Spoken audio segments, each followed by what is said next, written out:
dar boa tarde, dar boas-vindas a todos que estão aqui presentes hoje. Esse é o nosso primeiro evento aberto do ano de 2021, que foi organizado aqui pelo TIBIRA. O TIBIRA, para quem não conhece, é o Núcleo de Estudos Internacionais sobre Gênero e Sexualidades, recentemente criado por professores e alunos da graduação e da pós-graduação aqui da PUC São Paulo, né? A gente iniciou os trabalhos em meados do ano passado, enfim, temos buscado, né, conectar nossa agenda de estudos, de pesquisa e articulá-la com ativistas, intelectuais situados nas mais diferentes disciplinas e que dialoguem, né, com os grandes temas da contemporaneidade que tangenciam os debates de gênero e sexualidades, né? Para esse nosso primeiro evento aberto, que cai nessa data tão importante do 8 de março, né, um dia muito menos de celebração e acho que muito mais de luta, né, de reconhecer o tamanho dos desafios que estão colocados à nossa frente, particularmente quando a gente olha a realidade assoladora da violência que se dissemina sobre corpos femininos e feminilizados aqui na nossa região e no nosso país, né? Números que se tornam ainda mais alarmantes diante dessa onda conservadora que também se coloca sobre nós e parece retirar horizontes, né, de ação e de reflexão e até de sonhos e esperança, né? Então, é aí também que eu situo a importância de nutrirmos espaços como esse, com acho que pensadoras e ativistas tão potentes, né, que se posicionam nessa interseção bastante importante do debate das violências de gênero e também das resistências políticas, da importância de pensarmos, né, o político para muito além do que tem sido dialogado por tantos anos de saber ocidental, patriarcal, masculino e branco, né? A gente tem criado espaços, né? O Tibira acho que nasce um pouco desse esforço de também pensar nessas interseções todas, outros panoramas para o político, outras possibilidades da política democrática que já não estejam inscritas nas realidades dos anos que se passaram, né? Então, eu não vou me alongar na introdução, as nossas duas palestrantes de hoje acho que a reputação delas precede muito esse evento. Eu vou fazer uma breve introdução de cada uma delas, antes de passar a palavra. A ideia é que Carla, primeiramente, Manuela, na sequência, faça uma intervenção de até 20 minutos, foi assim que concordamos. Eu vou pedir a Carla que fale antes, porque ela tem um compromisso logo na sequência, então, qualquer questão nesse sentido, a gente já deixa resolvido. E depois eu vou fazer alguns breves comentários e passar o quanto antes a palavra à nossa audiência crescente aqui, para que possam dialogar com as nossas palestrantes e com quem mais estiver presente. Tudo bem? Bom, então vamos lá. A Carla Rodrigues, ela é doutora e mestre em filosofia pela PUC do Rio de Janeiro, professora da cadeira de ética no Departamento de Filosofia da UFRJ, pesquisadora do programa de pós-graduação em filosofia nessa mesma instituição, e lá ela vem se dedicando ao estudo do pensamento da filósofa Judith Butler. Ela foi contemplada com a bolsa de produtividade do edital Jovem Cientista da FAPESG, vigência 2018-2020, com o projeto Judith Butler do gênero, a crítica da violência de Estado. A professora coordena ainda o projeto Epistemologias Feministas e é integrante do GT Filosofia e Gênero, GT História das Mulheres na Filosofia, e é uma das fundadoras do GT Desconstrução, Linguagem e Alteridade da ANPOF. É integrante da linha de pesquisa Gênero, Raça e Colonialidade no programa de pós-graduação da UFRJ e, finalmente, coordena um importante laboratório Filosofias do Tempo do Agora. E eu acho que com isso eu passo a palavra à Carla para fazer essa intervenção. Seja muito bem-vinda e muito obrigada por ter aceito nosso convite. Obrigada a você, Natália. É um prazer estar aqui com vocês. Acho que essa iniciativa da criação dessa rede, tentei apoiá-la da maneira que pude. Acho que é uma iniciativa muito importante esse campo dos estudos de gênero dentro das relações internacionais. Fico muito feliz pela presença de todos e todas vocês, particularmente honrada de dividir a mesa com a Manuela, a quem conheço à distância, mas nós temos pelo menos uma pessoa muito querida em comum, que é a mãe dela, a economista Lena Olavinas, que está aqui também, e eu agradeço demais a presença, né? Então, como uma pessoa muito... Como Lena, para mim, é uma pessoa muito querida, né? Eu transfiro imediatamente esse mesmo afeto e admiração para a Manuela, mesmo sem conhecê-la pessoalmente. Então, bom, esse 8 de março, me parece que nós não estamos aqui no 8 de março à toa, né? Não é uma coincidência, né? Vocês propuseram o encontro no 8M justamente porque me parece que, a partir do título, né, Os Levantes na América Latina, nós temos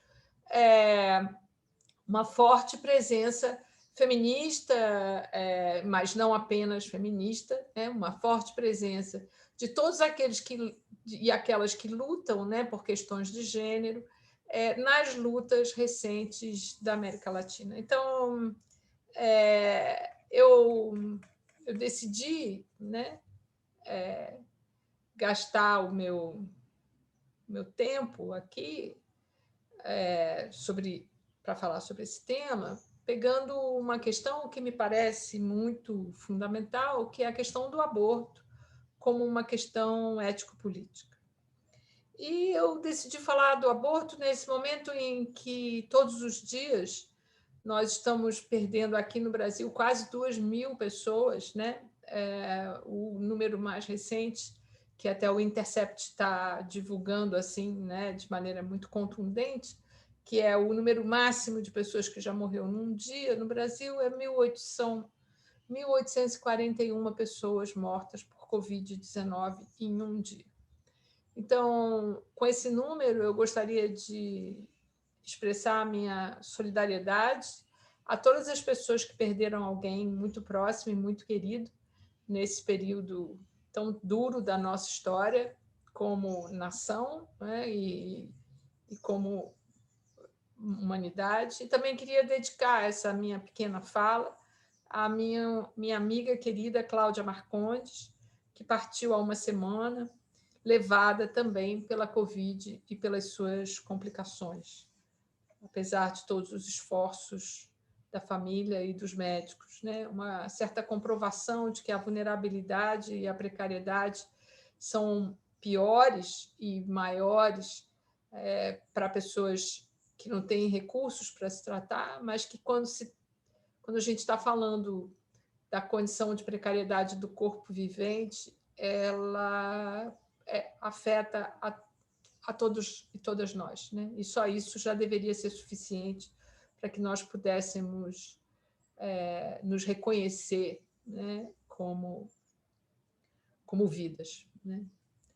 E é justamente porque eu acredito que nós estamos imersas num governo de morte, né? Um governo genocida, um governo que comemora a morte, né? Que eu decidi falar sobre um tema que diz respeito à vida, que é o direito ao aborto, né? Isso porque considerando, né, a questão que dá título à mesa, a questão dos levantes da América Latina, eu acredito que nós, feministas na América Latina, temos algo a comemorar, né, nesse cenário tão terrível, que é a recente mudança na lei sobre o aborto na Argentina, né, como um exemplo muito vitorioso a ser tomado por nós como um paradigma, né, do que pode uma ampla e bem-sucedida luta das mulheres, né? E é uma luta das mulheres, mas é uma luta que a gente vê na Argentina e que mobilizou toda a sociedade, ou pelo menos mobilizou todo o campo progressista da sociedade, né? Então, só retomando um pouco, né, o que aconteceu na Argentina, porque é muito recente, né, e me baseando num artigo publicado por Sônia Correa e Maria Alicia Gutierrez no Observatório de Sexualidade e Política, que é um artigo que eu vou citar, então vou postar o link aqui para quem quiser depois acompanhar com mais detalhes. E eu vou citar porque sei que elas duas acompanharam, sobretudo Sônia, uma grande amiga também, acompanharam muito de perto, né, o que foi a luta feminista pela reforma da legislação no Senado argentino, né? Então, no dia 30 de dezembro, no final de um ano tão terrível como 2020, né, veio essa notícia incrível, né, de que o Senado argentino aprovou a lei de interrupção voluntária de gravidez, que legaliza o aborto até a 14ª semana de gestação, né? Então, as duas autoras que eu estou citando observam que algumas coisas que me interessam, né? Estou dando crédito a elas porque eu fui ler, né, ler nelas para me ajudar a pensar, né? Que é justamente, primeiro, a persistência e a tenacidade do movimento feminista argentino, né? Quer dizer, que é um elemento que nós temos aqui, né? Quer dizer,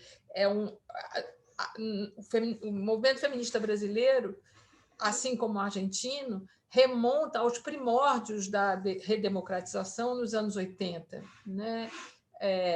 Então, nós, Lena e eu, estamos juntas num coletivo feminista chamado 4 Décadas, que justamente diz respeito a esse tempo, né? A esse tempo de luta feminista que coincide, tanto no caso brasileiro quanto no caso argentino, com o processo de redemocratização. Mas na Argentina, né, nesse trajeto, um momento chave foi a criação, em 2005, da Campanha Nacional pelo Direito ao Aborto Legal, Seguro e Gratuito. Né? Lamentavelmente, aqui em 2005, nós tivemos algo relativamente parecido, que foi abortado por forças ditas progressistas, que impediram a continuação de um trabalho que foi liderado pela ex-ministra da Mulher e ex-reitora da UERJ, que eu agora esqueci o nome, mas que daqui a pouco eu vou lembrar. Ou, se eu não lembrar, vou jogar no Google e vou descobrir. Bom. Então, em 2005, lá na Argentina, começa essa campanha, e aqui no Brasil nós perdemos a oportunidade de fazer essa campanha e perdemos forças progressistas que fizeram, ditas progressistas, que fizeram acordos espuros com grupos religiosos. Né? Nilceia Freire, a ministra. Pronto. E lá na Argentina, o slogan era educação sexual para decidir, contraceptivos para não abortar, aborto legal para não morrer. Então, você vê que 2005 para 2020 são 15 anos, né, de uma tenacidade que eu diria que nós também temos, mas nós, feministas brasileiras, também temos, mas muitas vezes somos atravancadas, digamos, por um contexto político maior do que o que podemos dar conta. Né? Na Argentina, foi muito importante, né, ainda seguindo o relato da Sônia Correa e da Maria Alicia, foi muito importante vincular a luta organicamente, a luta pelo direito ao aborto, com essa campanha tão bem-sucedida, que é a campanha Nenhuma a Menos, e com as greves internacionais das mulheres, né? Que nós temos, inclusive, nesse 8 de março, a estreia de um documentário sobre as greves internacionais das mulheres, as greves das mulheres mobilizadas nos Estados Unidos depois da vitória do Trump. Então, tem uma articulação que é internacional e o movimento feminista brasileiro também tem esse elemento, né? Então, só que, né, talvez aqui seja importante chamar a atenção, né, é que na Argentina essas alianças foram negociadas, evidentemente não sem dificuldades nem sem obstáculos, mas foram negociadas com outros movimentos sociais, com um trabalho sistemático com profissionais de saúde, com estratégias feministas de informação e de acesso ao aborto farmacológico. Mais uma vez, eu quero dizer que nós temos isso aqui, os nossos movimentos feministas fazem exatamente isso que as argentinas fizeram, né? No entanto, o que mais acho que temos dificuldade de fazer são essas alianças, né? Essas alianças que dão de forma muito concreta e exemplar a vitória na Argentina, né? Alianças que se abrem a novas gerações, né? a questões de interseccionalidade de gênero, sexualidade, classe, raça e etnia, né? E há uma ou seja, há um feminismo, né? Há um movimento, há uma concepção de feminismo muito mais ampliada do que me parece que é a concepção de feminismo que aqui no Brasil a gente ainda padece, digamos, né? Por uma concepção de feminismo que padece de uma luta interna que eu acho que talvez impeça essas alianças para fora, né? Mas, né, nós, no feminismo brasileiro, também temos, né, articulações globais, né, e articulações com o feminismo latino-americano, né, que poderíamos e podemos vir a consolidar, né?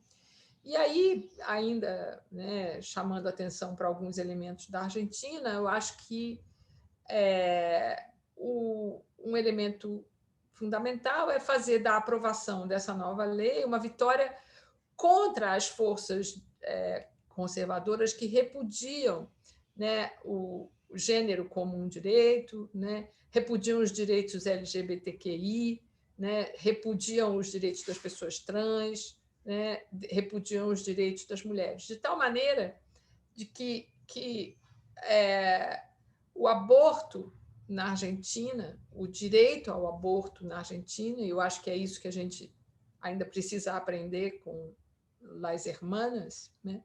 É que o direito ao aborto não foi tratado como um tema secundário que dissesse respeito apenas às mulheres, ou pior ainda, que dissesse respeito apenas às feministas.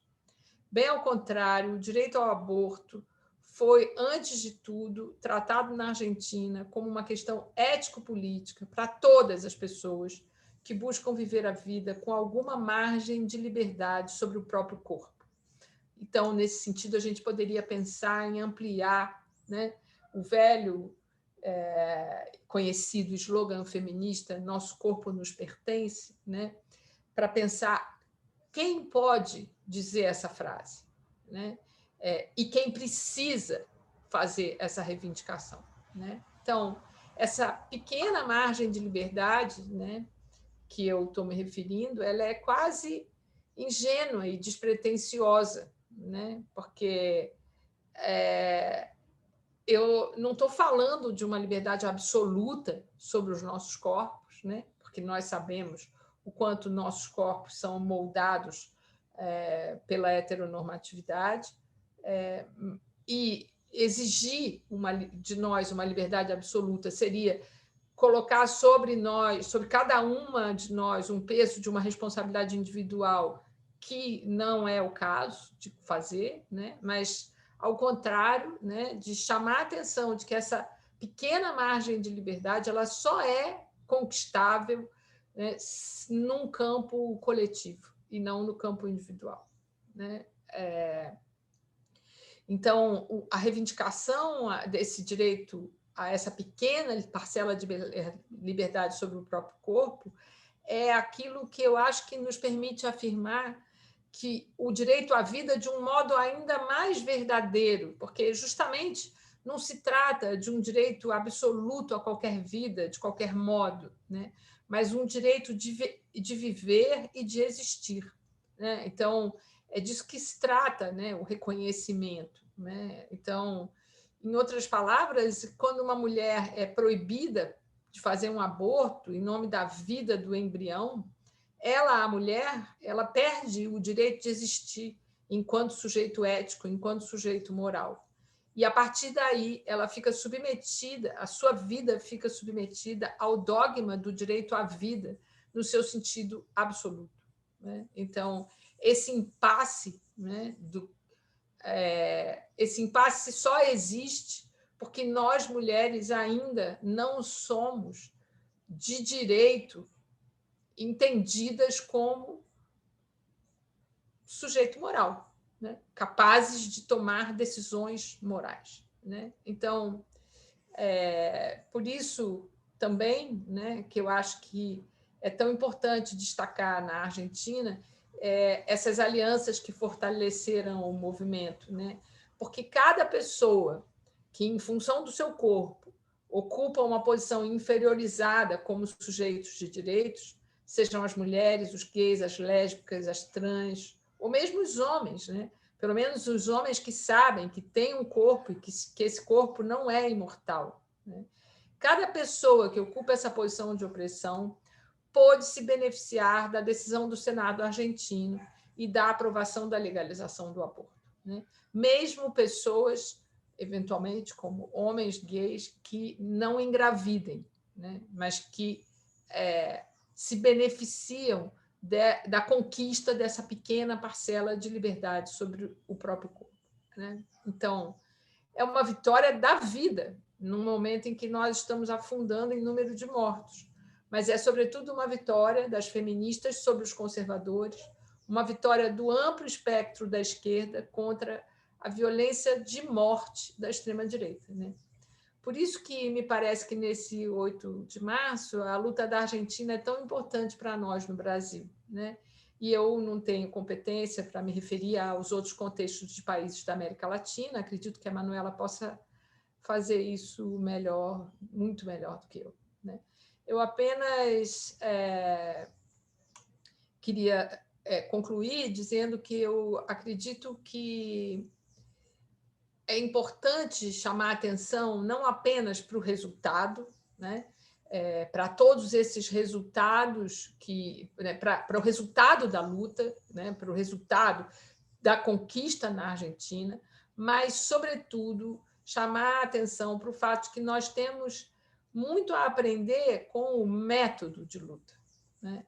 Método que não é uma receita de bolo para ser replicada exatamente igual em todos os lugares, mas método que tem elementos que nos trazem como aprendizado a necessidade de ter como prioridade nas lutas feministas mostrar que essas lutas interessam e beneficiam o conjunto da sociedade. Eu acredito que essa foi a primeira vitória na Argentina. E eu acredito que essa é a vitória que nós ainda não alcançamos no Brasil e não sei se já alcançamos em vários outros países da América Latina, onde, infelizmente, a força dos grupos religiosos é devastadora contra a vida das mulheres. Era isso. Só uma provocação para o debate depois. Obrigada. Muito obrigada, Carla, pela sua sensibilidade nas palavras, a sensibilidade à força, né? E gostaria, acho que em nome de todo mundo aqui, lamentar pela perda da sua amiga Cláudia e tantas outras vidas juntamente, né? Perdidas, muitas delas de forma trágica e também política, né? Sem mais delongas, eu passo a palavra agora a Manuela Pic, a Manuela Lavinas Pic, que é cientista política e historiadora, se formou em História pela Universidade Pierre Mende, na França, onde também obteve seu mestrado. Ela tem um PhD em Relações Internacionais pela Universidade de Miami, onde ela cursou o programa de pós-graduação em Ciência Política IRI. A sua tese de doutorado versa sobre os direitos humanos no Brasil e foi agraciada com o Prêmio Barré em 2005. Ela foi professora de RI na Universidade de São Francisco de Quito, no Equador, entre 2005 e 2008. Ela é pró-reitora acadêmica do Instituto Santiago de Quito em 2006 e 2008. Ela foi professora visitante do Departamento de Estudos de Gênero de Amherst College, nos Estados Unidos, e em 2010 contemplada com Lowenstein Fellow no Departamento de Ciência Política nessa mesma instituição. As suas áreas de concentração são política internacional, numa perspectiva comparada, direitos humanos, gênero e etnicidade na América Latina e economia política internacional. Manuela, a palavra é sua. Obrigada. Oi, todas. Sônia, Lena, Juliana e todas as que eu não estou vendo que estão por aí, obrigada.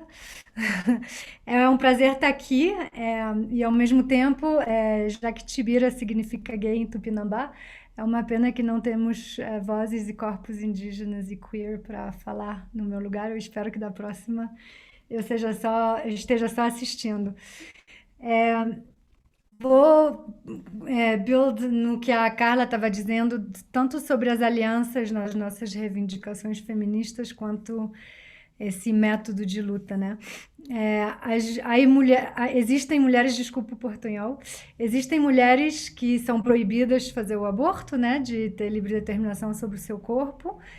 E existem outras mulheres que são forçadas a serem esterilizadas, né? E a esterilização forçada de mulheres indígenas, que seja na Califórnia nos anos 60, no Peru nos anos 90, é um tema recorrente, né? De não te deixar dar a vida e de a exterminação coletiva do seu povo.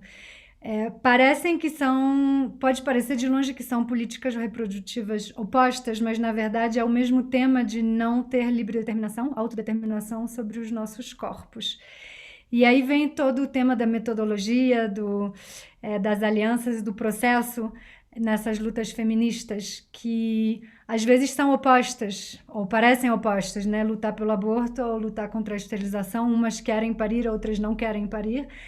Mas no final das contas é esse tema da autodeterminação sobre os nossos corpos que tem que ser o ponto de aliança, porque as diferenças entre nós, igual que nos povos indígenas tem, a minha mãe vai me matar que o meu português está horrível, igual que entre os povos indígenas as lutas são muito distintas. Então, por exemplo, no Brasil tem muitos povos na Amazônia que querem demarcar território e tem toda a campanha de demarcação já no Brasil. No Hawaii, eles não querem demarcar território e o governo americano querem forçar eles a demarcar. Eles dizem, não, todo o Hawaii é nosso, então a gente não vai demarcar nada. São métodos opostos quanto à demarcação, mas o ponto de fundo é que tem um colonialismo sobre o território e eles querem se desfazer da presença do Estado e do colonialismo ongoing do Estado sobre seus territórios.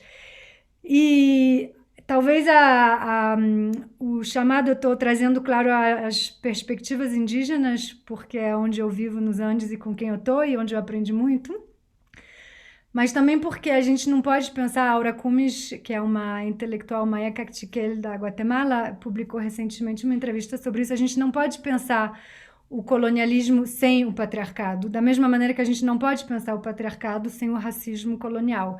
Então, os corpos não são só generizados, impostos gêneros, que nos fazem mulher, que nos fazem ganado reprodutivo, eles são também racializados e deposseídos de sua livre determinação, de sua soberania, através desse processo racista.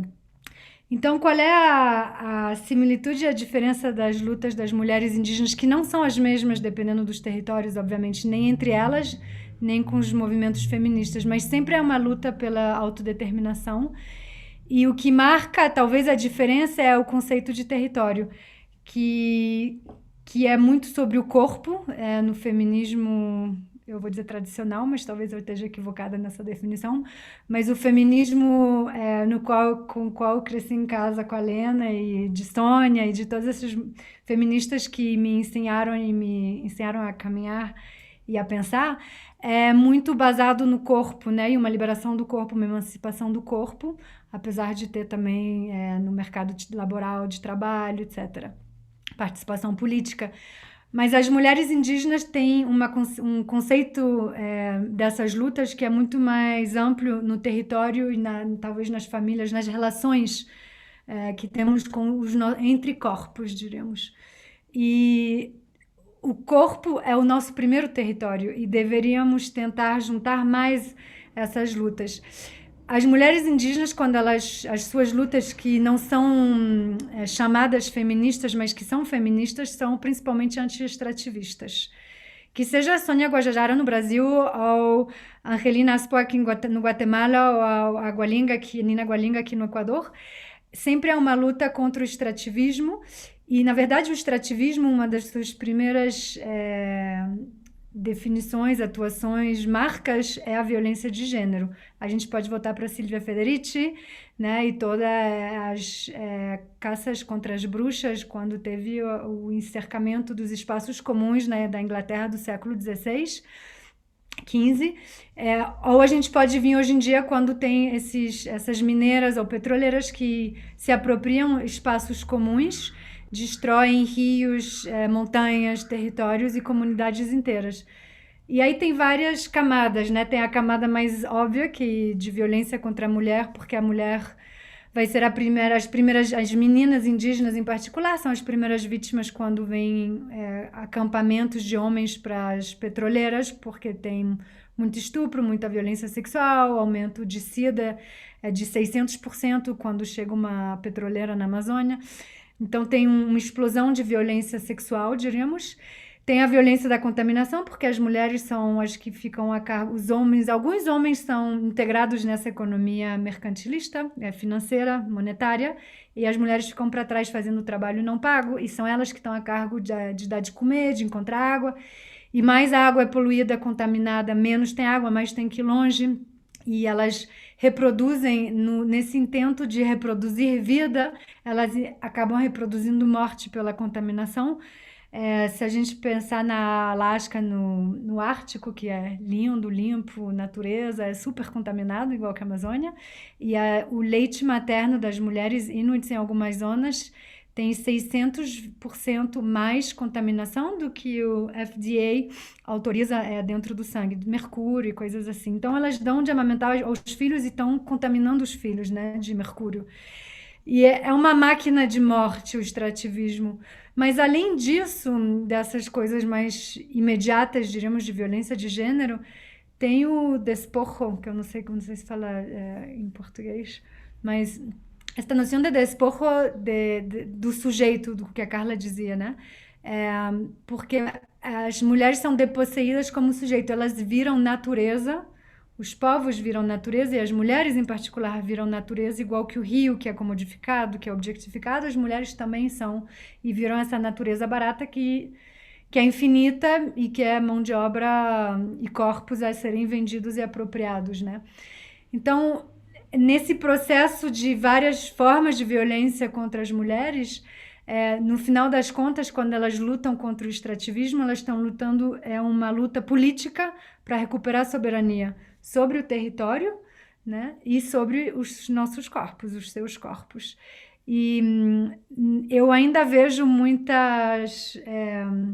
mais separação do que encontros nessas lutas anti-extrativistas. E as mulheres indígenas não são identificadas como feministas, a menos que elas falem explicitamente em agendas tradicionais feministas.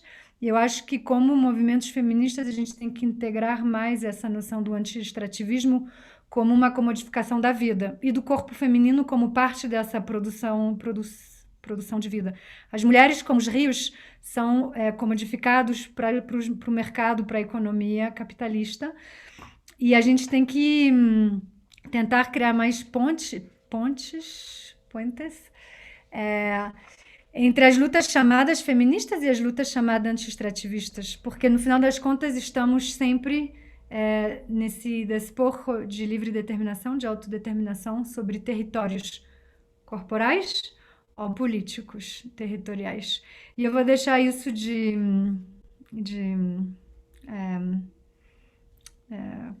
conclusão para generar debate.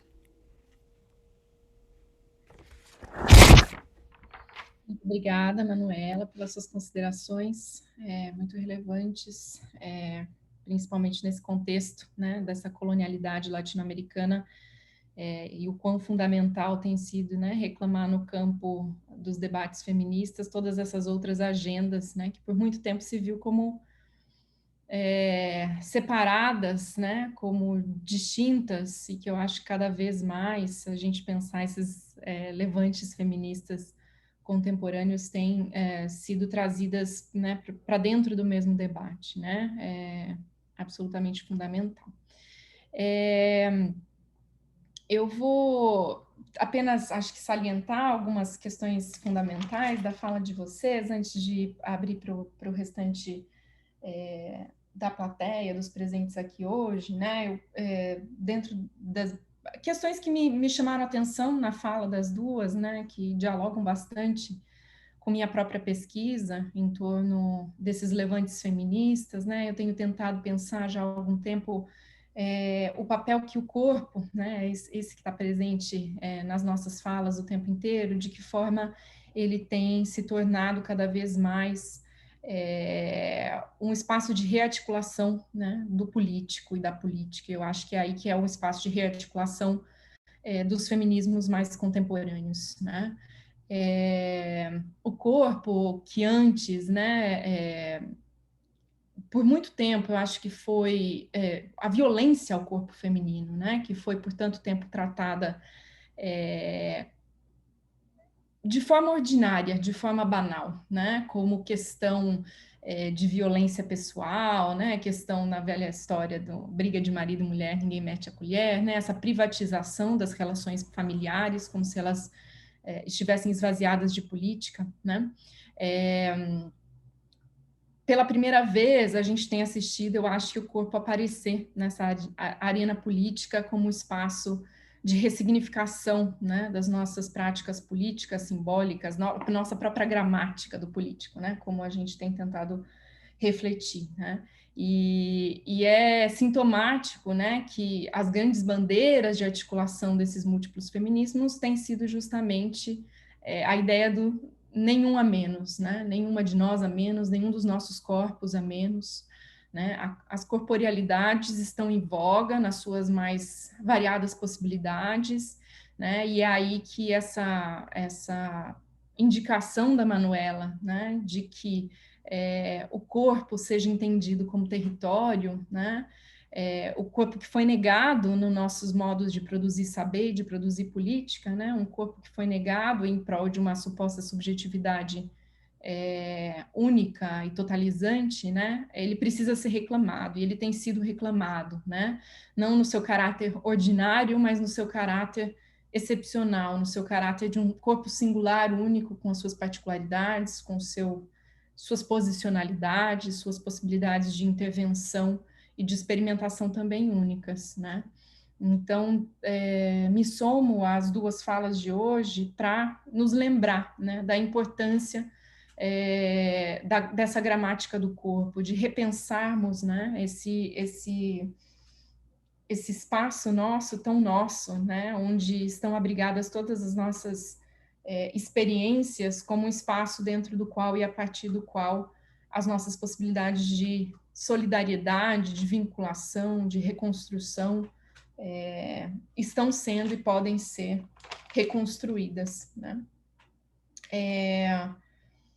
Um outro elemento que também se vincula muito isso e que aparece na fala das duas, em particular agora nessa expressão final da Manuela, né, sobre a necessidade de olharmos, principalmente quando falamos de corpos femininos na América Latina, olharmos as lutas anti-extrativistas como lutas fundamentalmente feministas e vice-versa, né, lembrarmos de uma articulação absolutamente central ao modelo de patriarcado colonial construído aqui na nossa região, os vários modelos, na verdade, não acho que sejam só, mas que são perpassados necessariamente pelo modelo da conquista, né, da natureza.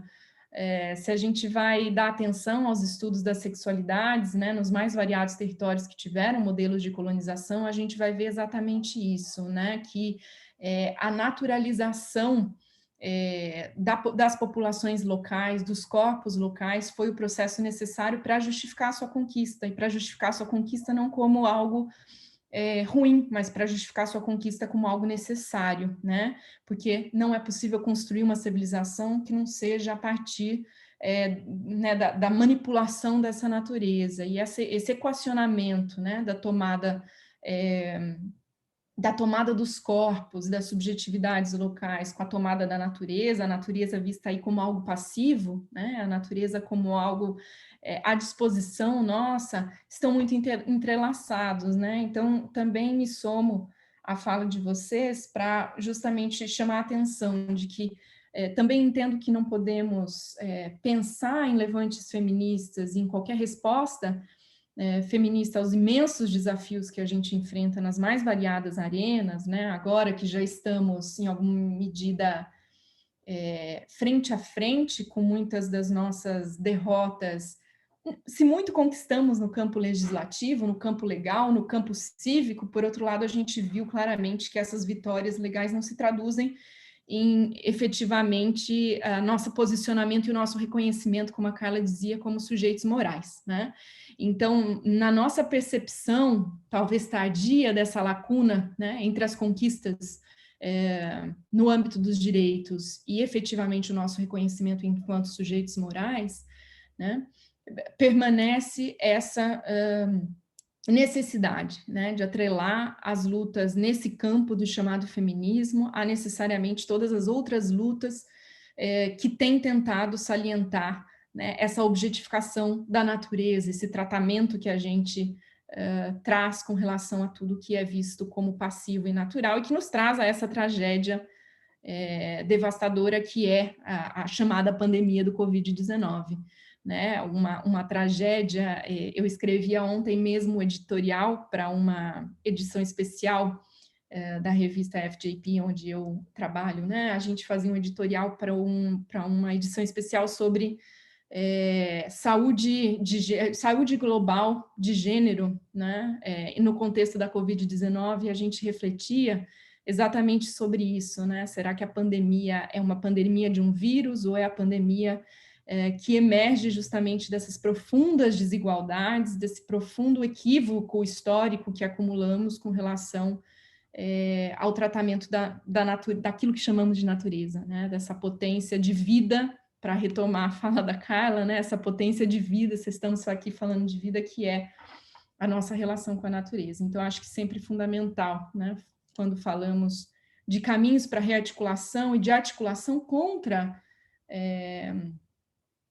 a política, né, os levantes conservadores e essa extrema-direita que nos assola nesse momento, relembrar, né, esses elos e entender que a luta não é uma luta na chamada questão da mulher, tampouco uma pergunta que se limita a uma concepção de sexualidades entendida de uma forma limitada, mas sim que captura, né, todas essas interseções entre a sexualização dos corpos, a genderização dos corpos, e esse domínio colonial, esse domínio capitalista, esse domínio racial, né, cultural e tantos outros que possui um lastro que dura alguns séculos já, né, e por isso tão difícil contorná-los ou transformá-los por uma mera conquista legal. Não que essas conquistas não sejam dolorosas, difíceis, extremamente relevantes, mas ainda assim sozinhas, né,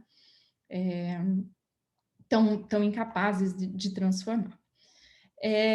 Bom, eu acho que era um pouco essas questões que eu gostaria de trazer, conectando as falas das nossas duas palestrantes de hoje, e como o nosso horário se avança aqui, eu queria abrir a nossa fala hoje para quem quiser contribuir. A Lena já se inscreveu aqui no chat, e quem mais quiser trazer questões, considerações e perguntas, por favor, é só se inscrever através do chat.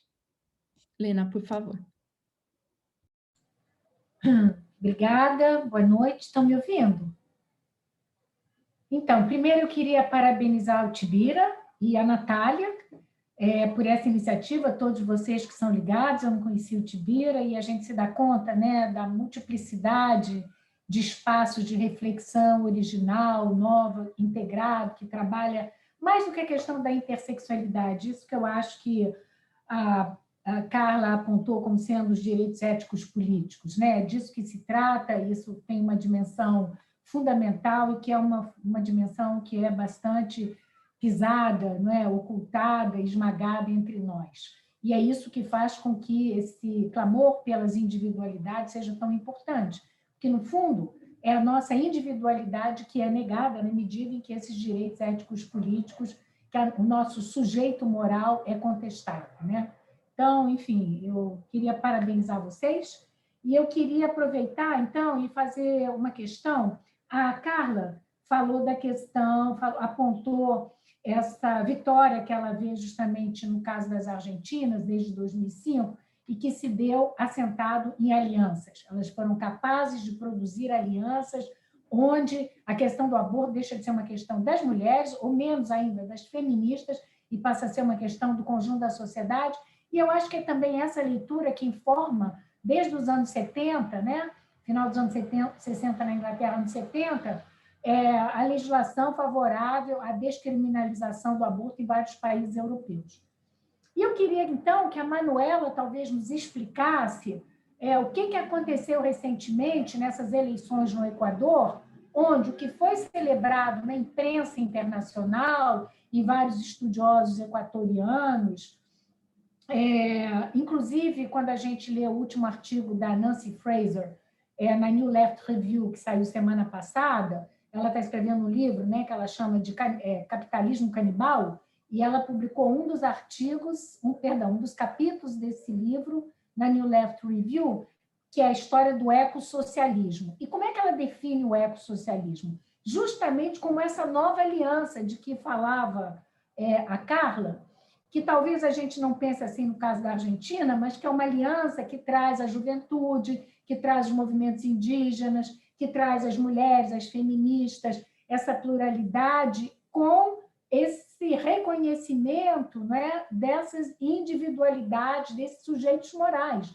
E que isso aparece como uma grande renovação, que eu acho que a gente teve no Chile também, né, quando o movimento indígena consegue um reconhecimento para participar da nova Constituição, que vai ter lá. Enfim, então, eu queria talvez que a Manuela, junto com a Carla, nos permitisse entender esse movimento recente que levou a que o Pachacuti, né, e que o Yacu Pérez tivesse um sucesso tão grande nas eleições equatorianas, porque, pelo que eu pude ler na imprensa, eu quero dizer a vocês que eu mal falo com a Manuela há meses, porque ela não tem tempo, então eu não sei de nada, mas o que a gente vê na imprensa é justamente essa novidade, não é? Que é celebrada justamente pelos intelectuais, pelos jornalistas, pelos ativistas, da gente ter esse engajamento desses que são entendidos como os corpos subalternos. Então, eu queria saber se a gente pode imaginar que essa aliança que a gente viu nessa experiência recente do pleito eleitoral equatoriano vai na direção da construção das novas alianças com esses sujeitos morais reconhecidos enquanto tal, apontados pela Carla. Obrigada e desculpa ter tomado tanto tempo.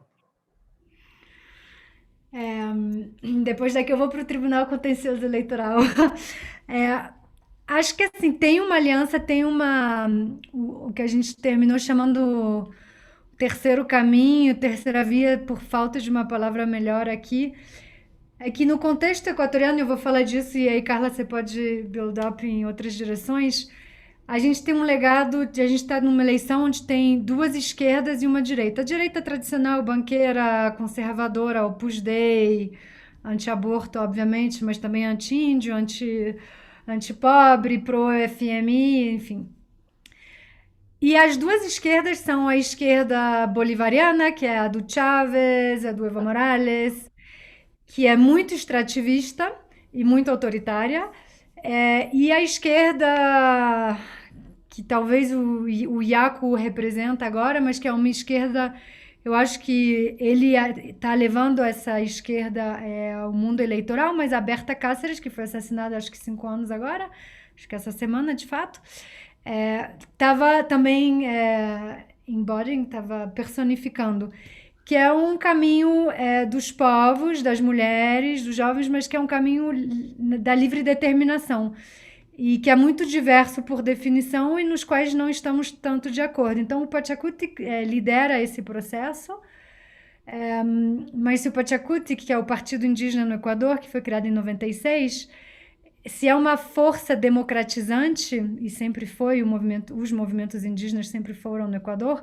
eles não são necessariamente democráticos dentro. Tem muita violência de gênero, tem muita homofobia. E uma das alianças que eu pensei muito em você, Helena, e na Sônia, foi uma reunião que a gente teve faz umas 3 semanas, bom, 5 agora, porque foi justo antes das eleições, com a Federação Evangélica de Índios do Cotopaxi, que se reuniram com a gente. E todos sabem que eu sou pró-aborto, que o Iaco se pronunciou pró-aborto, mas eles não falaram disso, só falamos de livre determinação, de educação bilíngue, e vamos trabalhar juntos e se apoiar. E fizemos uma aliança, e eles vieram para Quito e teve uma roda de prensa. Na hora de fazer a roda de prensa, a gente era assim, bom, e agora? Como é que a gente faz essa roda de prensa com a agenda feminista que a gente tem com o movimento evangélico indígena de Cotopaxi? Aí a solução para sair desse momento incômodo foi chamar muitos outros partidos trabalhadores, os transportistas e outros, e juntar todo mundo na roda de prensa e noyer le poisson, né? Afogar, como é que fala o peixe?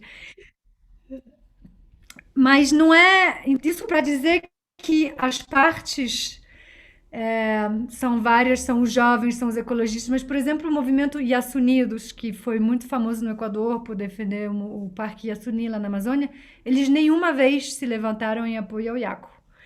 São movimentos, a gente chama aqui aninhados, urbanos, de elite, que é romântico salvar a natureza, mas que se mobilizaram muito pouco no cotidiano muito difícil de botar o corpo nas ruas repetidamente durante um mês, porque faz um mês, a eleição foi dia 7 de fevereiro, e hoje a gente ainda não sabe, e a gente provavelmente ainda não vai saber por uma semana. O Tribunal Contencioso Eleitoral vai se pronunciar se aceita o caso de talvez recontar os votos e quantos hoje. Então, todo mundo sabe que teve um fraude, mas quem está pondo os corpos nas ruas são mulheres, mas são as mulheres indígenas, e elas põem seus corpos como territórios nas ruas, né? Mais do que nada. Tem jovens, mas são jovens pobres, não são os jovens universitários que estão na rua. Então, são os jovens que estão desempregados, que não querem a volta do FMI. As partes querem livre determinação, mas a aliança das partes continua sendo muito problemática. As feministas trabalharam com a gente no Equador na definição da agenda faz 2 meses, em dezembro, no conteúdo feminista, mas elas também não botaram os corpos nas ruas até agora. E hoje à tarde vamos ver, acho que elas vão botar. Hoje à tarde a gente vai se juntar. Mas eu acho que o tema de as feministas se sentem abandonadas pelo movimento indígena, que é extremadamente patriarcal. Teve por exemplo, falando da Argentina, a gente teve uma comissão no Congresso no ano passado para justamente pensar se passava ou não o projeto de lei, se aceitavam que o projeto de lei de descriminalização do aborto em caso de estupro passava para o Congresso, só para debater. E essa comissão estava liderada por uma mulher indígena que bloqueou o passo e que disse que estava sob influência do partido de direita conservadora Opus Dei dos banqueiros e que disse: eu estou aqui para todos os equatorianos e não só para as mulheres. E ela bloqueou o passo. Então, entre as mulheres feministas que se sentem abandonadas e traicionadas por grupos indígenas e grupos indígenas que, na hora do racismo, as feministas não estão com as mulheres indígenas e nem com os povos indígenas, é muito difícil. O divide and conquer do colonialismo continua muito presente e a gente não tem aliança suficientemente entre os corpos subalternizados, eu diria. Carla? Eu acho que tem um ponto que eu gostaria de retomar da sua fala, Manuela, e que espero, vai me levar a conversar com a Helena. E, bom, eu queria agradecer a chegada da Sônia, porque quando eu comecei a falar, ela ainda não estava aqui. Espero que ela tenha escutado que eu a citei o tempo todo. Que eu acho que é um ponto que quando você faz a comparação entre os nossos corpos e os territórios, né? Quer dizer, nossos corpos são territórios, né? São territórios a serem conquistados, a serem dominados, a serem expoliados, né? A serem estratificados, né? São objeto do extrativismo, né? Então, é muito bom quando você lembra a Federici, porque isso ficou muito evidente no caso, né, no ano brasileiro da pandemia, né? A sobrecarga de trabalho sobre os corpos das mulheres que amorteciam essa carga de trabalho, explorando outros corpos de outras mulheres, né? O que, evidentemente, cria barreiras para alianças, né? Então, essas alianças com as jovens, por exemplo, né? Bom, eu estou na universidade, quando eu vou para um debate com as jovens feministas negras, elas perguntam, e com todo o direito, com a pergunta mais legítima possível, elas viram para mim e dizem: e quem tira o seu lixo? Porque aqui, né, sentada na sala de aula, como professora, você pode fazer a sua aliança aqui comigo, mas quem põe o seu lixo fora? Né? Justamente marcando, né, que enquanto houver uma subalternidade, uma estrutura de subalternidade entre nós, né, nós não teremos as condições para uma aliança de luta contra uma subalternidade maior, né? Então, não perceber que as estruturas de colonização a que você se referiu, elas estão e fazem parte do nosso cotidiano, né?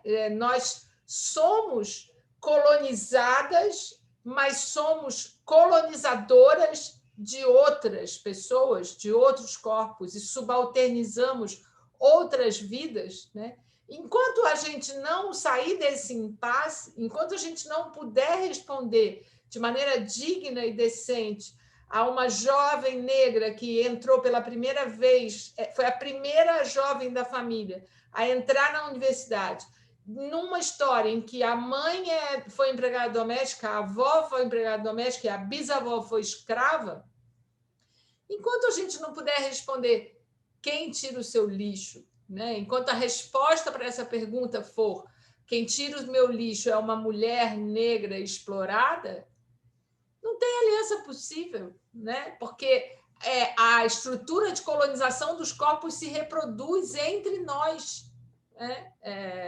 Então, eu acho que esse é um ponto, né, que eu não tenho nenhuma dúvida de que as alianças na Argentina, como descreve a Sônia no texto dela, foram para lá de difíceis, né? Mas eu não tenho nenhuma dúvida que, no caso brasileiro, a gente tem um elemento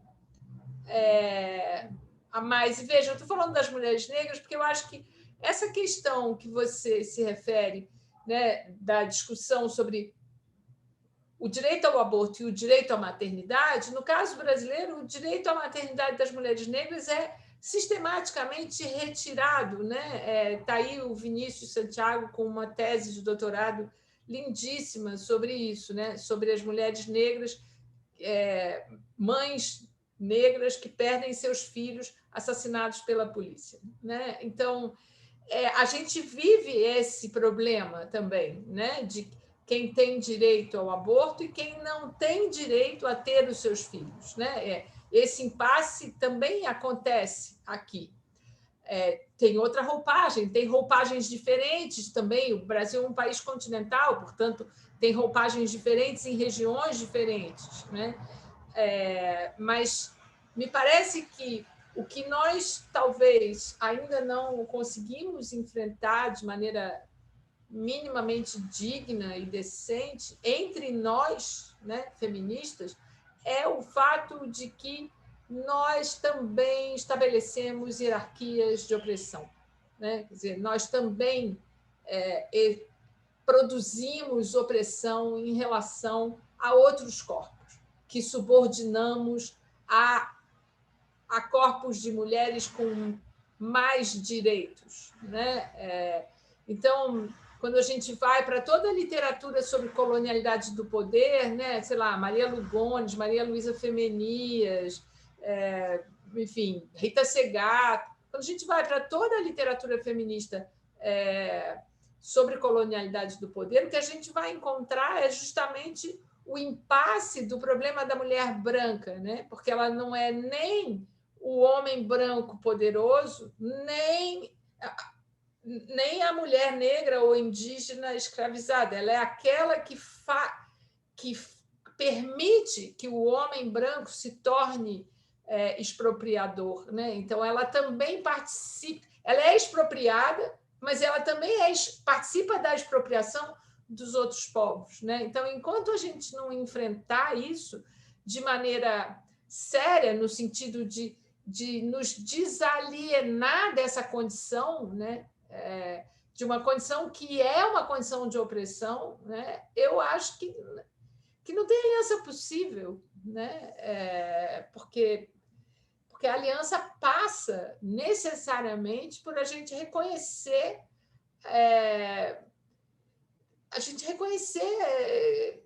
que coletivamente, né, não individualmente, eu tenho lutado muito contra isso, né, contra a responsabilidade individual de uma mulher branca, não é disso que se trata, né, mas é a responsabilidade coletiva, né, de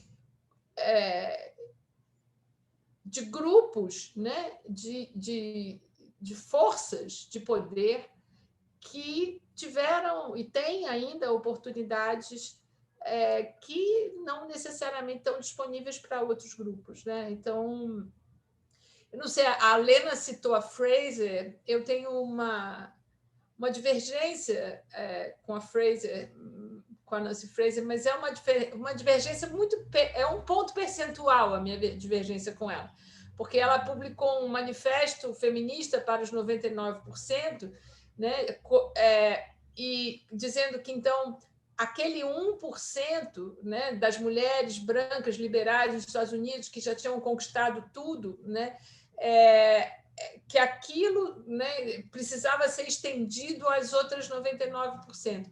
Bom, acontece que no Brasil eu sou 1%, Lena é 1%, Sônia é 1%, Natália é 1%. Nós somos 1%. E nós estamos fodidas, mesmo sendo 1%.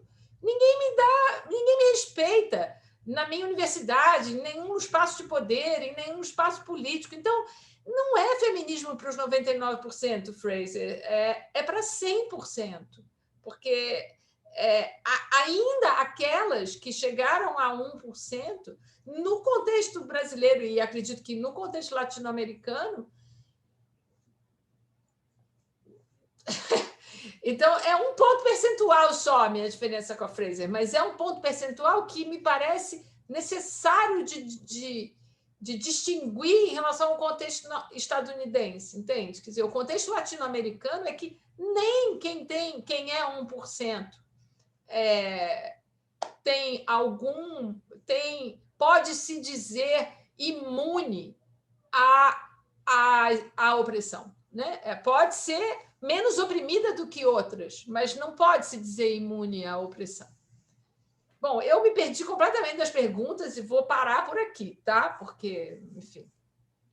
Obrigada, Carla. Manuela, eu queria só dizer que Manuela está com o horário apertado, acho que ela precisa sair, então eu já vou deixar registrado meu agradecimento pela sua participação, sua contribuição, deixar aqui aberto um canal para a nossa continuada parceria,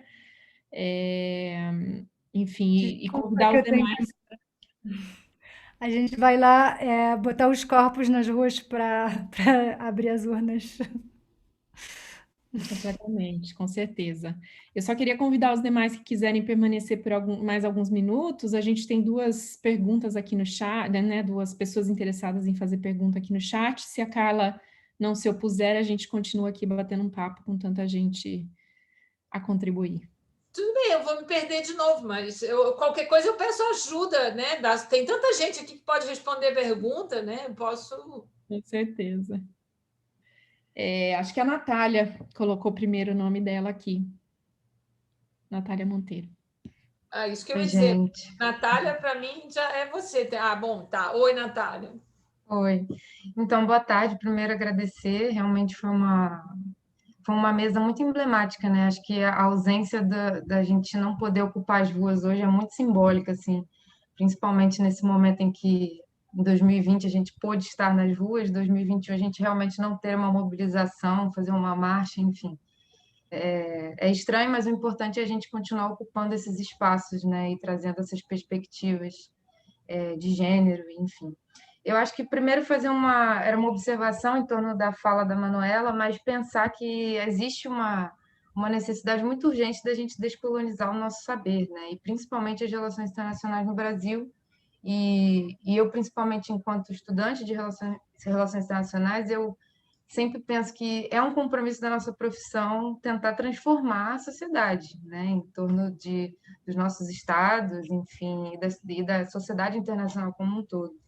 E eu acho que essa perspectiva de descolonizar em torno dos corpos e das sexualidades é também pensar como que existe um silenciamento muito forte em torno dos espaços não urbanos no Brasil, né? Principalmente o meio rural e o espaço indígena, das comunidades tradicionais no Brasil.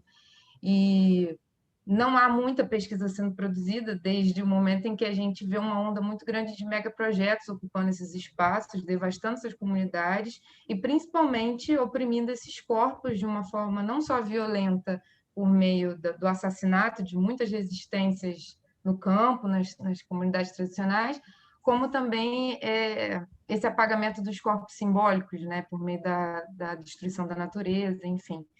E eu acho que a fala da Manuela foi muito interessante em pensar como que o feminismo ele precisa abarcar essas propostas do feminismo camponês popular, que é inclusive como os feminismos brasileiros do campo se manifestam, no entendimento de pensar que são movimentos muito fortes, porque a gente tem a Marcha das Margaridas como um movimento absurdamente emblemático, transnacional, e que conseguiu ocupar os fóruns de decisão internacionais, criando novas mobilizações em torno de leis protetivas, ou, enfim, de realmente reformar esses espaços.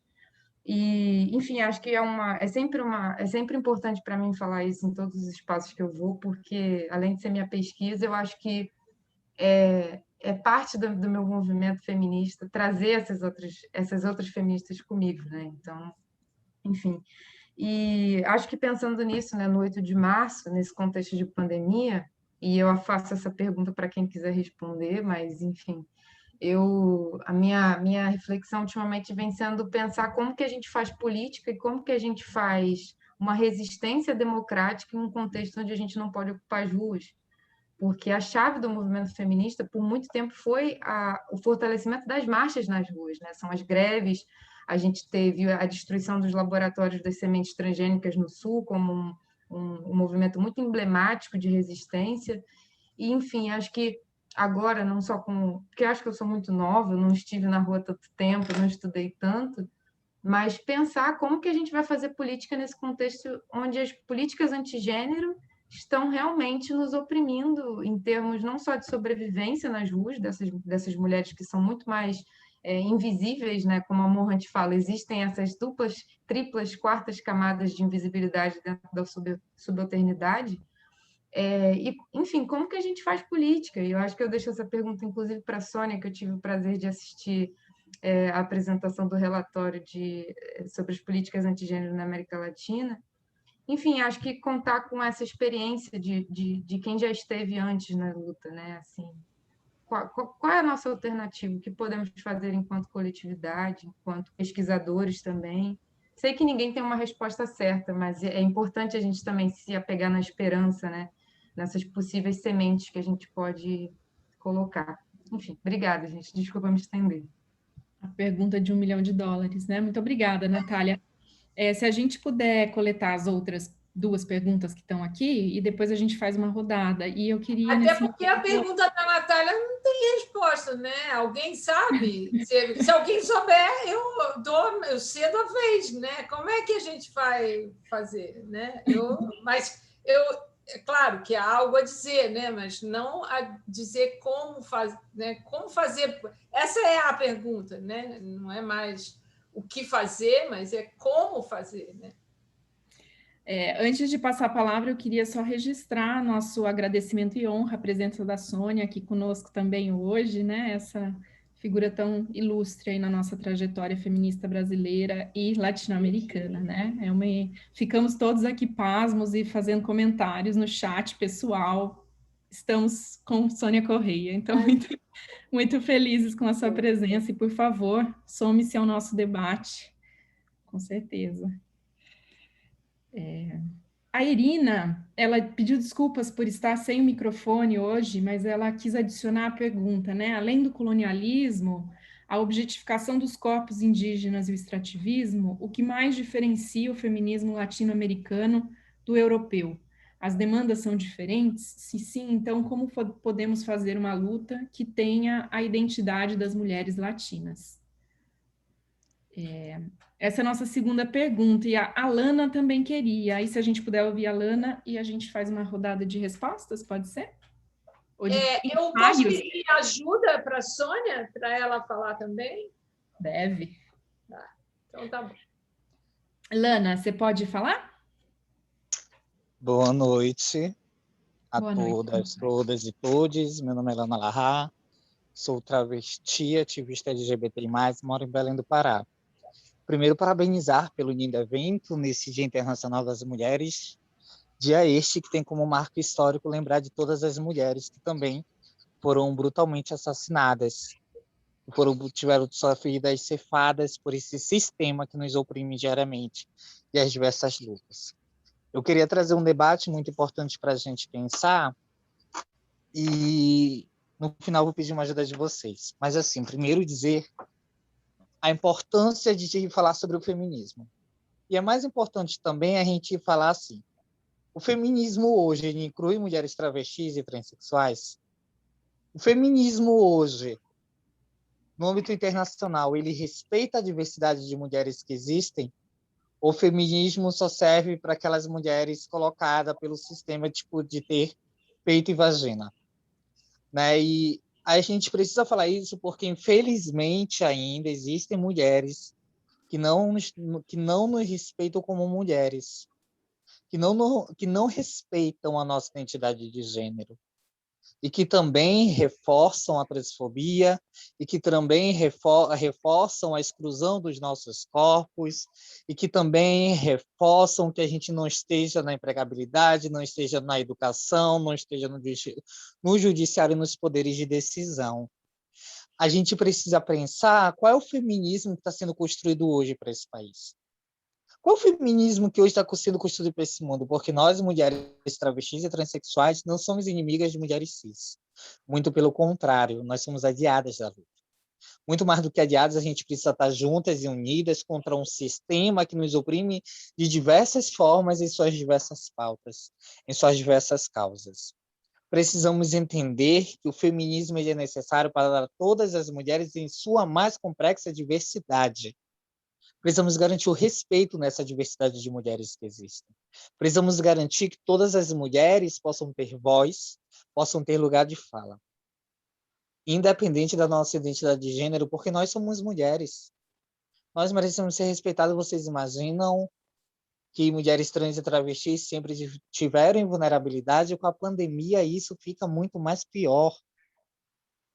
Porque muitas das vezes a nossa única forma de sobrevivência é a prostituição. Porque muitas das vezes a nossa única forma de sobrevivência é a estética, porque quando se fala em mulher travesti ou em mulher trans, as pessoas só nos vejam por estética ou como objeto sexual. E aí a gente precisa pensar e repensar, se desconstruir, se reconstruir a todo tempo. A gente precisa garantir que mulheres travestis e trans estejam nas mesas de debate, estejam na educação, estejam na empregabilidade. A gente ainda sofre muito a exclusão da transfobia. A gente precisa falar desse feminismo e desse feminismo na qual eu me reconheço como uma transfeminista das mulheres em sua plena mais diversidade. As lutas, as pautas, elas não têm que ser excludentes uma das outras, muito pelo contrário, temos que unir as nossas lutas, temos que unir as nossas causas, temos que unir as nossas pautas e ir para o combate necessário, o combate de respeito à diversidade, o combate por políticas públicas, para todas as mulheres. Aí sim a gente vai avançar. Aí sim a gente vai conseguir fazer um feminismo de fato, que possa atender a demanda de todas as mulheres. Porque quando eu vejo uma mulher feminista chegar comigo e dizer, olha, você é um homem vestido de mulher, como eu já ouvi de mulheres feministas, não foram poucas, para a gente é muito triste. Para a gente é uma falta de respeito. É falta de humanidade. Então, eu trago isso para vocês para a gente pensar e refletir o quanto a gente precisa avançar no feminismo.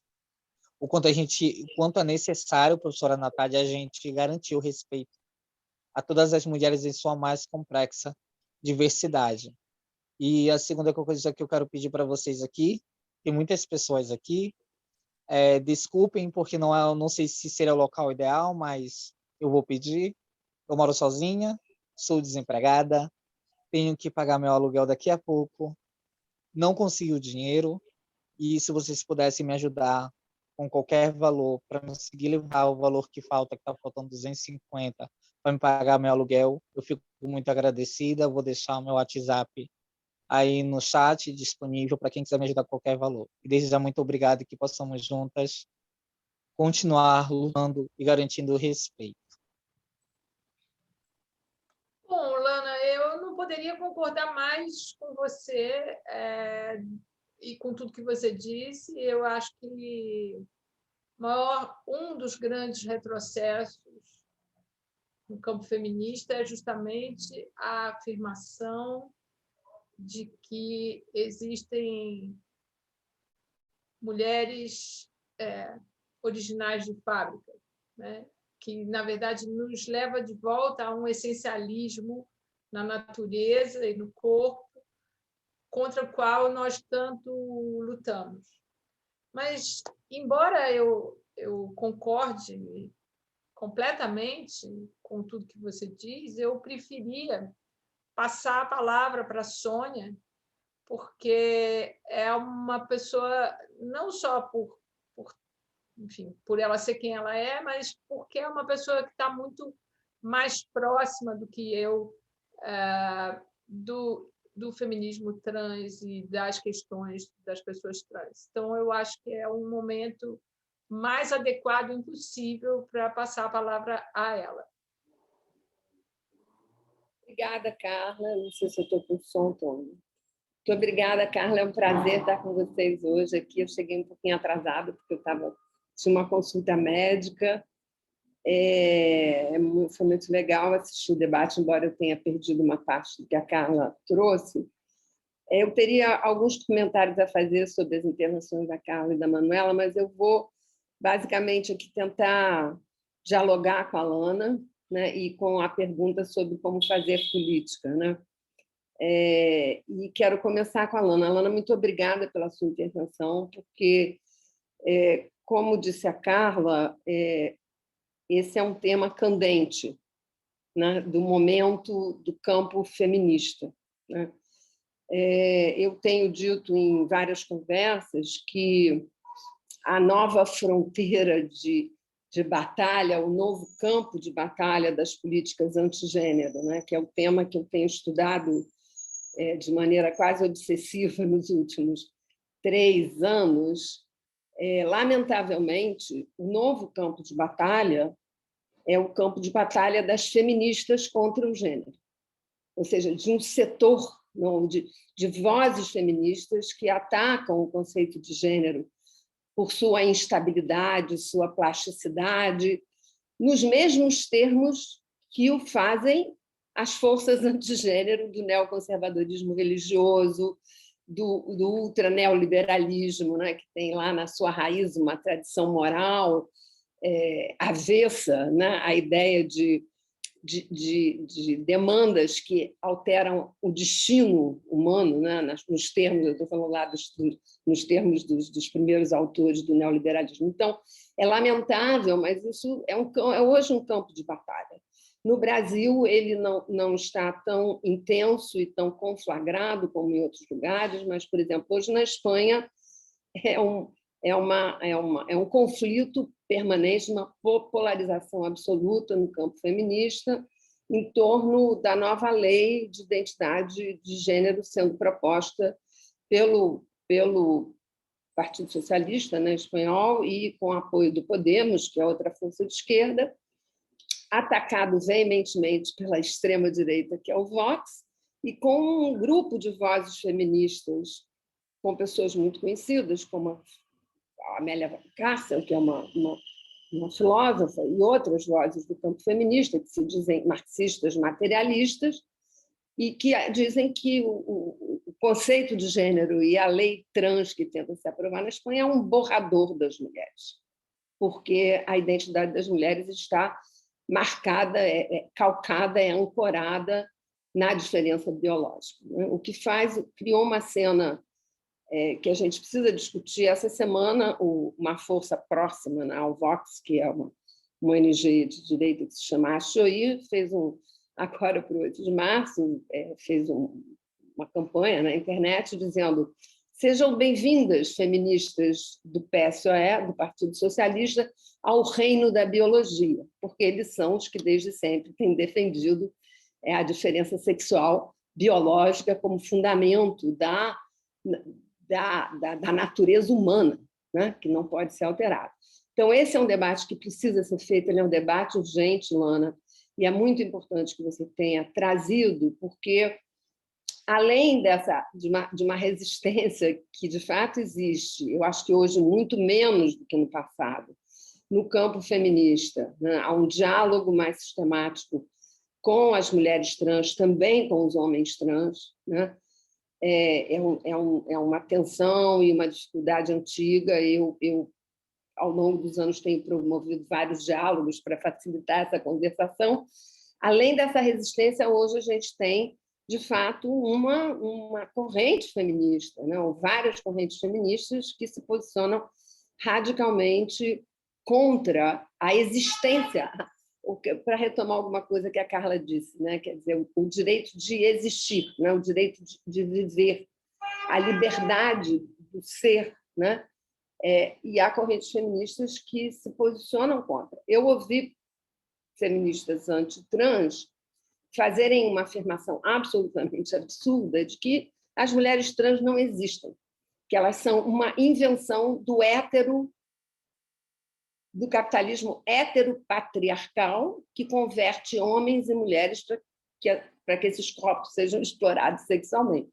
Ou seja, é uma teoria conspiratória, precária, mas que é ativada politicamente, né? Nos mesmos termos acusatórios e para criar pânico e temor que o fazem os autores, inventores do espantalho da ideologia de gênero. Então, eu acho que esse é um debate que a gente tem que enfrentar, e muito obrigada por você estar aqui com a gente hoje, porque eu acho que isso permite a gente fazer uma conversa horizontal sobre isso. Essas conversas precisam acontecer com muito mais frequência, né, entre o campo feminista e o campo trans, eu acho. A gente não tem feito muito isso.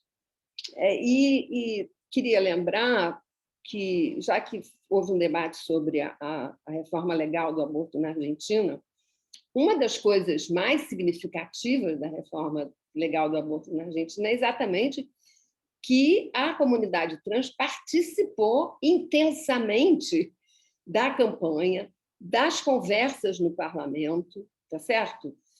Deram depoimentos, meu amigo Mauro Cabral esteve no Congresso várias vezes, outras vozes trans estiveram no Congresso defendendo a lei, e no texto da lei, o termo utilizado é pessoas gestantes, tá certo? Há uma interrogação da categoria mulher, ou seja, do caráter definitivo e absoluto da categoria mulher no texto da lei. Isso é admirável, entendeu? Isso é uma coisa a ser sublinhada. É claro que na Argentina isso não começa com a reforma do aborto, isso é tributário da Lei de Identidade de Gênero aprovada em 2012, que foi uma lei absolutamente pioneira no mundo, né? A primeira lei de direito à identidade de gênero que abole por completo a necessidade do diagnóstico, né? Do diagnóstico patológico, porque todas as outras legislações, inclusive as legislações europeias, exigiam que um médico dissesse que sim, aquela pessoa sofre de disforia de gênero e, portanto, ela tem o direito a fazer as modificações corporais necessárias. A Lei Argentina de 2012 é a primeira lei que abole por completo esse requisito e inspirou, inclusive, a alteração das legislações europeias. A legislação sueca foi alterada por causa da lei argentina, a legislação holandesa foi alterada por causa da legislação argentina. Então, a chegada desse tema na discussão do aborto vem dessa luta anterior das pessoas trans na Argentina pelo direito à identidade, né? Pelo direito à liberdade de ser, né? De ser esse exercício dessa liberdade de si, né? E, para não tomar mais tempo, eu sei que a pergunta da Natália não tem resposta, né? Não tem como fazer política nas condições que a gente está vivendo, mas eu queria lembrar, junto com outras pessoas que estão aqui, eu não sei se a Ângela está aí ainda, mas a Alena certamente está. Eu, nas condições especiais do Brasil nesse momento, eu tenho me lembrado muito de como a gente reconstruiu a democracia brasileira nos anos 70 e nos anos 80. As restrições eram muito mais agudas e extremas do que hoje, quando o feminismo da minha geração, né, no Brasil retomou, que foi nos anos 70, a gente não podia ir para a rua, né? No 8 de março de 1980, a gente saía de noite escondida para pichar a parede, né? Com medo da polícia, porque era proibido pichar a parede, tá certo? A gente fez guerrilha de grafite, porque corria o risco de ser preso mesmo, entendeu? Era proibidíssimo, a gente fazia panfletinhos quase clandestinos. E, naquele momento, a reconstituição da democracia brasileira não começou na rua, ela começou nas conversas, nos grupos de reflexão, em particular no feminismo, né? Os grupos fechados, onde a gente se carregava de energia, onde a gente revia as nossas ideias, né? Reconstituía as nossas trajetórias intelectuais. A energia da redemocratização brasileira dos anos 80 veio desses lugares fechados, das salas fechadas, de conversa entre as pessoas, onde se tecia uma política de amizade, né? Eu me lembro sempre no Recife, eu tenho lembrado disso várias vezes, tínhamos conversas, depois nós tínhamos conversas com os grupos de liberação homossexual, né, que, por sua vez, estavam reunidos também nas suas salas fechadas, depois a gente se reunia numa terceira sala fechada, e depois a gente se reunia em outras salas fechadas com as pessoas de esquerda, né? Era uma sequência de salas fechadas. E eu acho que resgatar isso é importante para valorizar esses exercícios de intercâmbio, de conversação que a gente tem feito no contexto da pandemia, que para mim, é a coisa mais admirável desse último ano, né? O quanto a gente conversou, né? Eu acho que eu nunca conversei tanto e com tanta gente com quem eu nunca tinha conversado antes, né? Gente que eu nunca tinha visto, né? E que foi possibilitado por esse outro lado da pandemia, que é essa nova realidade da virtualidade, né? Que a gente possa estar aqui conversando. Eu também sinto falta dos corpos, né? Das vozes próximas, eu acho que a gente sente falta disso, mas eu acho que o que a gente está vivendo nesse sentido de reconstituição de um tecido de conversação, de diálogo, é uma coisa muito importante que precisaria ser valorizada. Isso não é para dizer que a rua não seja importante, não, mas eu acho que a gente está vivendo um processo que é político, que é de sustentação democrática, que abre espaço para alargamento democrático, que precisaria ser valorizado. Desculpem que eu levei um tempinho demais aqui, mas eram dois temas muito candentes. Eu adorei ter passado a palavra para você, porque uma das coisas que eu dizia, justamente, acho que antes de você chegar, a importância das alianças, né, na Argentina, que incluíram as pessoas trans e as pessoas LGBT na pauta do aborto, porque, no final das contas, trata-se justamente de uma negociação sobre qual é a parcela de liberdade que nós teremos sobre os nossos corpos, né? Então, isso, portanto, interessa a todo corpo, né? A todo aquele que tem um corpo subordinado e submetido a condições de exploração, né? E de subalternização. Então, super E eu concordo, eu acho que isso aqui, né, em que a gente pode ouvir a Lana, que está em outro estado, em que a gente pode ouvir a Manuela, que está no Equador, isso aqui a gente tem que poder valorizar esse espaço, né, que a gente está podendo criar, isso para tentar responder a Natália. Claro que a rua é importante, mas tem algo de novo acontecendo, tem alguma novidade nesses encontros que não seriam possíveis se não fossem virtuais, né? Acho que isso a gente precisa pensar em dar tratos à bola para pensar nos efeitos, né, que a gente pode extrair dessa possibilidade, né? Porque é isso, a Manuela está agora já na rua, lá no Equador, né? Então, a Lana está no norte do país, né? Essa possibilidade, né? Eu acho que é algo a ser pensado. A minha pergunta é: quem que está aqui nessa sala hoje, nós nos encontraríamos? Exatamente. Se fosse essa contingência dramática da pandemia, muito possivelmente não. A gente podia se ler, né? A gente podia se cruzar nas redes sociais, mas não é a mesma coisa de estar aqui ainda que virtualmente, né? E eu acho que isso é uma coisa a ser muito valorizada, né? Eu sei que é cansativo, eu tenho exaurido de fazer lives e conversas, mas tem uma coisa de encontro, de criação de teias de conexão, de conectividade política, que eu acho que a gente precisa valorizar nesse momento. Poucos sabem construir redes como as feministas latino-americanas, né? Acho que esse é um ponto a ser demarcado também. Lana, você gostaria de fazer uma colocação, por favor? Você quer dizer a Lena, né?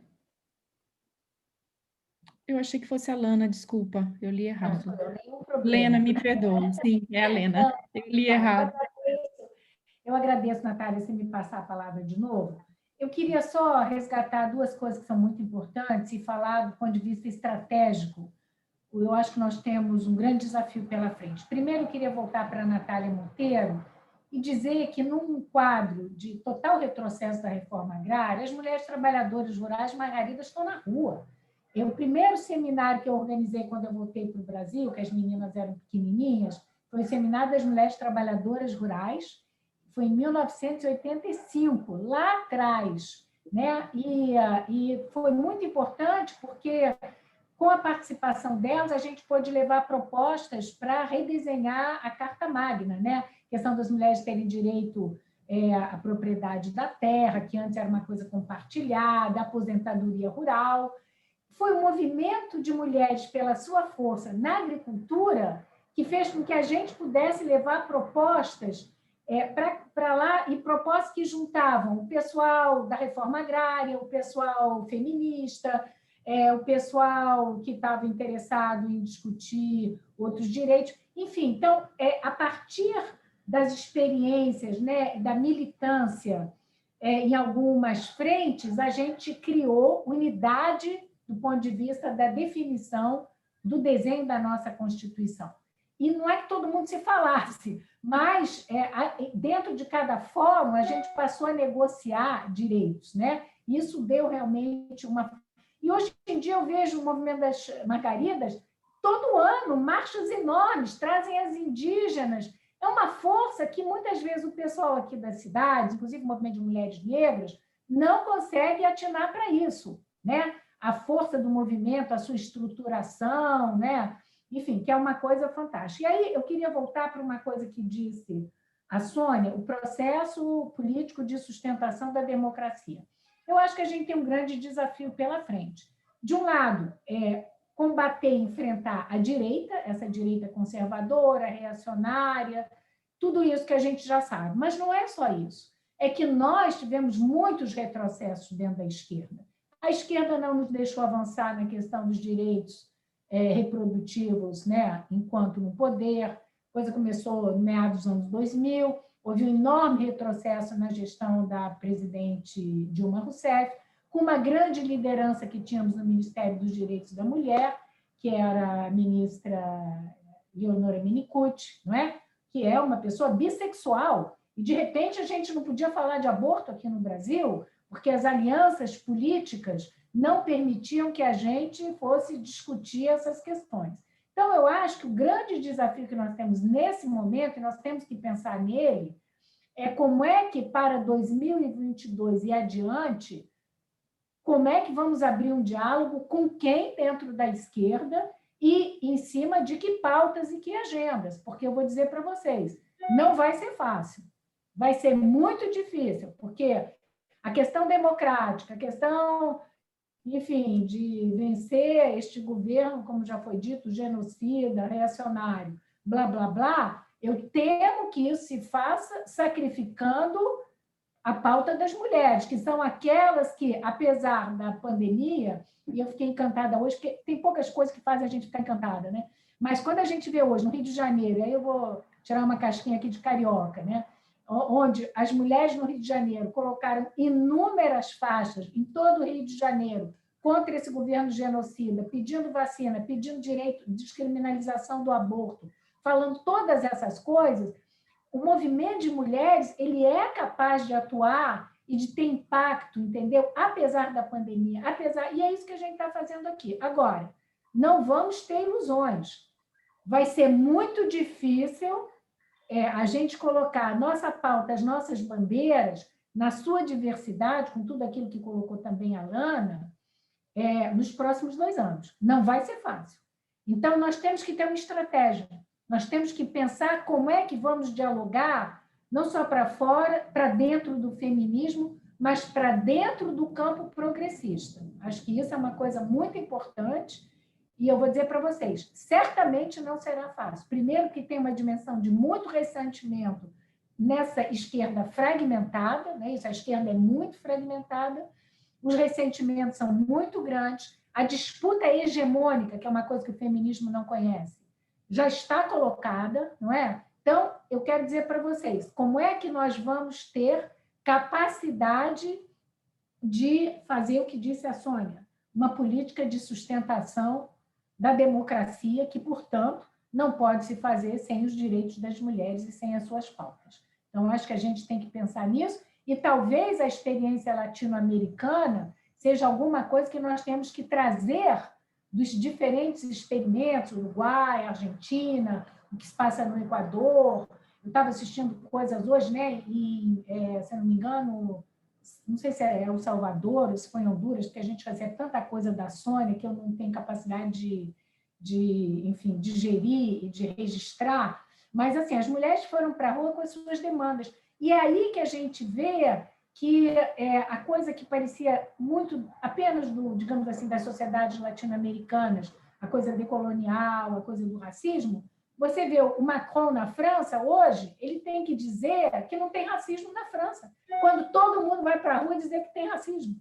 Movimento de mulheres, movimento negro, não é? O movimento que vem denunciar a violência que sofrem todas as minorias da experiência colonial da França em território francês, né, em território continental, é um contrassenso. O presidente vai lá dizer, não, temos que acabar, estamos importando isso dos Estados Unidos. É uma demência completa. Então, veja, não é só uma coisa latino-americana, né? Eu acho que a questão, essa compreensão do que são os distintos modos de dominação, como eles se reproduzem, perpassa a Europa, perpassa, sabe, a Espanha, perpassa a França, a Inglaterra. Hoje nós temos sociedades que são pluriétnicas, entendeu? Essa ideia de que nada mais sabe, uma coisa. Então, isso é uma vitória, isso é uma grande força. E agora, isso também provoca uma reação e um backlash, e a gente tem que ter clareza para saber como é que nós vamos encarar isto nos próximos 2 anos no Brasil. Espero que a gente possa contar uns com os outros aqui. Obrigada.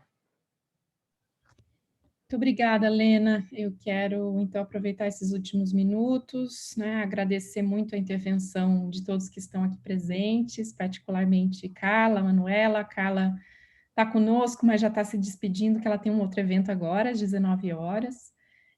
Lena, Sônia, pelas participações tão ricas, né, tão potentes, é uma alegria muito grande contar com a presença de vocês.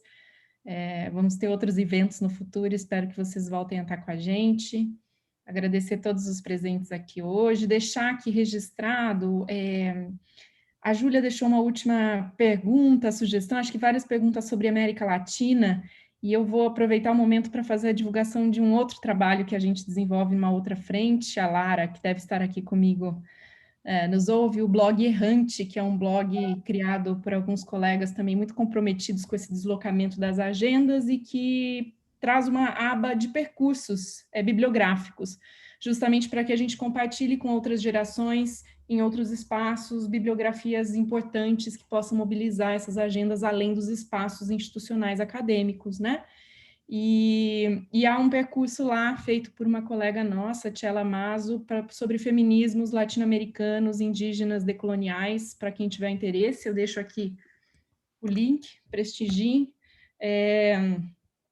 Enfim, e eu acho que é isso, agradecer mais uma vez todos os meus membros de equipe aqui, colegas, por terem organizado o evento junto a mim, e a todos os presentes. Muito obrigada. Uma boa noite a todos. Boa noite.